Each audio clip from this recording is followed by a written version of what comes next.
आज का शीर्षक है दया। तो दया के विषय में तो संत महात्माओं ने यहाँ तक लिख दिया कि दया धर्म का मूल है, पाप मूल अभिमान, तुलसी दया न छोड़िए जब लग घट में प्राण। भगवत गीता भागवत कथा हो रही थी। दास के कानों में एक आवाज़ आ रही थी कि हद से हद इंसान करता क्या है। नवदुर्गे के उपलक्ष्य में कह रहे थे कि 9 दिन नवदुर्गा, 9 दिन नवदुर्गा और 10वें दिन फिर वही मुर्गा, फिर वही मुर्गा। 10 दिन भगवान की कथा सुनना और 10वें दिन फिर वही किरदार करना। अब तो हम आचार्य जी हो गए, क्योंकि हम 9 दिन तक तो कुछ सेवन नहीं कर रहे। अब तो हम भक्तों के श्रेणी में आ गए, लेकिन 10वें दिन हमारा किरदार कैसे हो गया? फिर तो हम वैसे के वैसे हो गए जैसे थे। तो संत महात्मा इस ओर इशारा दे रहे हैं कि दया धर्म का मूल है। यदि वास्तव में धर्म का कोई मूल है तो वो दया है। धर्म टिका हुआ है तो दया पे टिका हुआ है।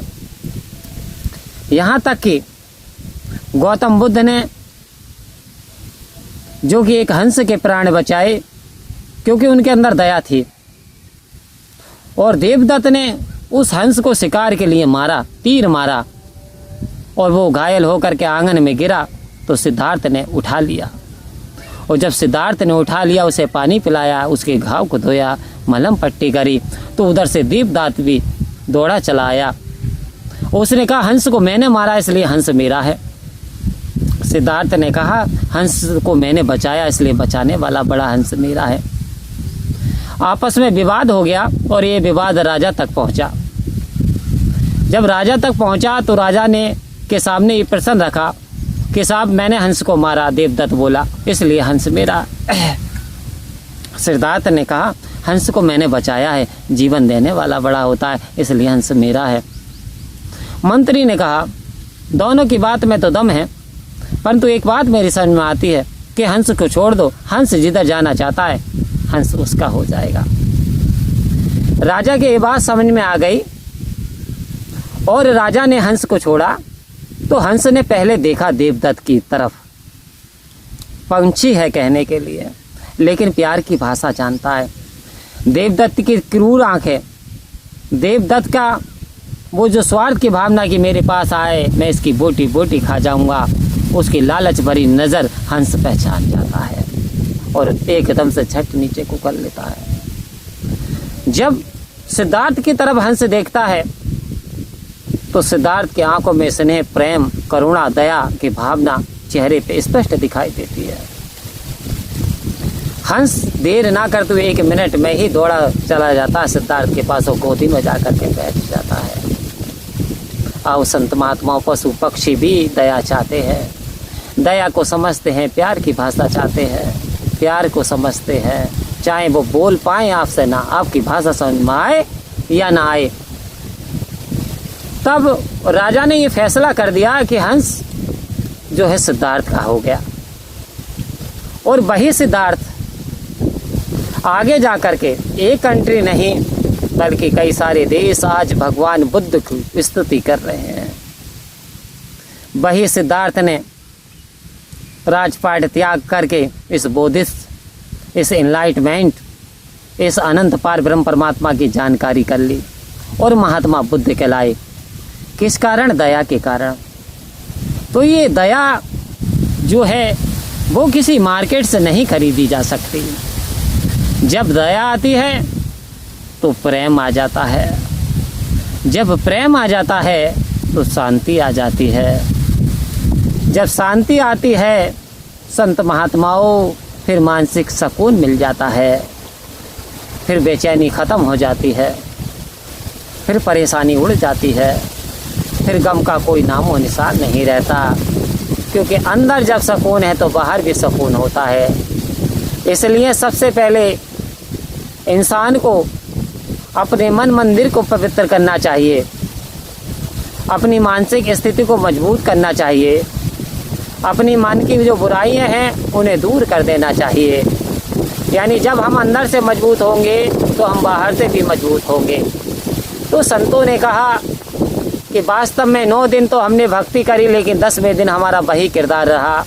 तो फिर कहाँ गए आचार्य, तो फिर कहाँ सुनी भगवान की कथा, फिर कहाँ अपनाया। तो वास्तव में संत महात्मा कह रहे हैं लाभ मिलने वाला नहीं है, कि दया धर्म का मूल है, पाप मूल अभिमान, तुलसी दया न छोड़िए जब लग घट में प्राण। तुलसीदास तो इंस्पायरेशन देते हुए कहते हैं, जब तक हमारे जीवन में ये प्राण है, जब तक हम जीवित हैं, तब तक आखिरी क्षण तक हमें जीवों पे दया दिखानी है, दया का दामन नहीं छोड़ना है, अहिंसा को अपनाना है। अहिंसा परमो धर्म, अहिंसा ही परम धर्म है। हिंसा नहीं करनी, ना तो हमें वाणी से करनी, ना ही हमें शरीर से करनी। कुछ लोग ऐसे देखे गए हैं जो कि निर्जीव जीव जंतु होते हैं, तो उनको डंडे से मारते हैं, बुरी तरीके से मारा पीटी उनके साथ करते हैं। कुछ लोग जो निर्जीव होते हैं उन्हें एकदम से यानी जीव के स्वादिष्ट के खातिर क्या करते, भगचड़ कर जाते हैं। उन्हें हर समय बिना गोश्त बिना मांस के उनका जीवन नहीं कटता। तो आओ संत महात्माओं संतों ने कहा इंसान कितना अजीब है। इंसान की फितरत देखिए, फितरत क्या है इंसान की। डबल रोल इंसान निभाता है कि फेंक देता है उस खाने को जिसमें एक वाल होता है, फेंक देता है उस खाने को जिसमें एक वाल होता है, और खा जाता है उस अंडे को जिसमें एक माँ का लाल होता है, जिसमें एक माँ का लाल होता है। एक अंडे के अंदर, क्योंकि अंडज उद्भज, इसी तरीके से जेरज यानी संसार की उत्पत्ति हुई, अंडे से भी संसार की उत्पत्ति है, उसमें भी जीव है। कुछ समय अंडे को रख दिया जाए और मुर्गी के आगे तो सह लेगी, तो उसमें से चूजा निकलेगा, बड़ा प्यारा सा चूजा। लेकिन उस अंडे को इंसान खा जाता है, और खाने में एक इंसान का बाल भी निकल जाए तो बड़ी खरी खोटी सुनाता है कि खाना कैसा बनाया, दिखाई नहीं दे रहा था। उधर तो खा रहा है, इधर बाल के मारे खाना फेंक दे। कैसा डबल रोल निभा रहा है। जब तक इंसान डबल रोल निभाता रहेगा, यानी कहने का अर्थ सत्संग में भी जाता है और कथा भी सुनता है, भगवत गीता भी सुनता है, भजन भी सुनता है, परंतु उसे धारण नहीं करता, तो फिर वास्तव में जीवन का कल्याण होने वाला नहीं। क्योंकि एक जगह ही तो यहाँ तक शहंशाह जी ने लिख दिया, भव सागर को तरना चाहे गले शिला लटकाई है, काम के अग्नि मन में बैठे भौंके और हलकान करे, याद नहीं करता इस रब को पल पल जो इमदाद करे, अर्थात मदद करे, ऐसे परमात्मा को याद नहीं करता। भस्म कितनी रमाई है, वस्त्र कितने रंग लिए हैं, लेकिन यदि मन को ना रंगा परमात्मा के भजन में, मन को ना रंगा इस सत्य के संग में, मन को ना रंगा इस निरंकार के आनंद में, तो फिर वास्तव में बात बनने वाली नहीं है। इसलिए सतगुरु कहते हैं कि वास्तव में इन दो नावों में सवार नहीं होना है, हमें सत्य के संग को अपनाना है, किरदार निभाना नहीं, बल्कि इस ज्ञान को अमल में ला करके जीना है। क्योंकि यदि ज्ञान अमल में ला जाए तो जीवन का श्रृंगार बने, जीवन सुधरेगा, निखरेगा और बिखरेगा नहीं। यदि ज्ञान को हम अमल में ढाल लें, हमारा जीवन में बदलाव आएंगे। सतगुरु की असीम कृपा बरसेगी। परम प्यार से बोलिए धन्यवाद जी।